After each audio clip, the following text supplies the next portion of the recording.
അടിപൊളി, നല്ലൊരു ക്വസ്റ്റ്യൻ. അതിനുള്ള ഉത്തരം എന്ന് പറയുന്നത്, നമ്മൾ വാഹനത്തിൽ പോകുക എന്ന് വിചാരിക്കുക, വാഹനത്തിൻ്റെ ടയർ പഞ്ചറായി എന്ന് വിചാരിക്കുക. അത് നമുക്ക് മരുന്ന് കൊണ്ട് ഒട്ടിച്ചെടുക്കാൻ പറ്റുമോ? ഇല്ലല്ലോ. ഏകദേശം അതുപോലെ തന്നെയാണ് നമ്മുടെ ഹെർണിയയുടെ കാര്യം. നമ്മളുടെ ഈ ഒരു ഉദാഹരണത്തിന് നമ്മളുടെ വയറെടുക്കുക. വയറ് എന്ന് പറയുന്ന ഒരു ക്യാവിറ്റിയാണ് നമ്മളുടെ വാഹനത്തിൻ്റെ ടയർ പോലെ.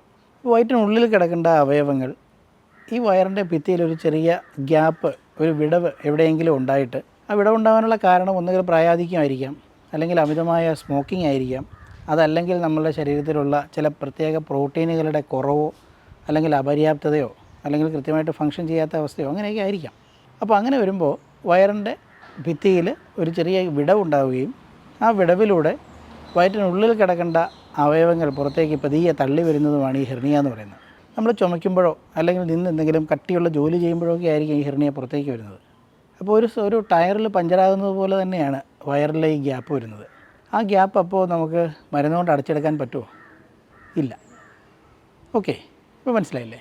അപ്പോൾ ഹെർണിയ ഉണ്ടെന്നുണ്ടെങ്കിൽ അത് കൃത്യമായ പരിശോധന നടത്തി എന്തുകൊണ്ട് വരുന്നു, എത്രത്തോളം വലിയ വിടവാണതുള്ളത്, എന്താണ് അതുവഴി പുറത്തേക്ക് വരുന്നത് എന്ന് നോക്കിയിട്ട് അതിനനുസരിച്ചുള്ള ചികിത്സകൾ നമ്മൾ കൃത്യമായിട്ട് എടുക്കണം. ഓക്കെ.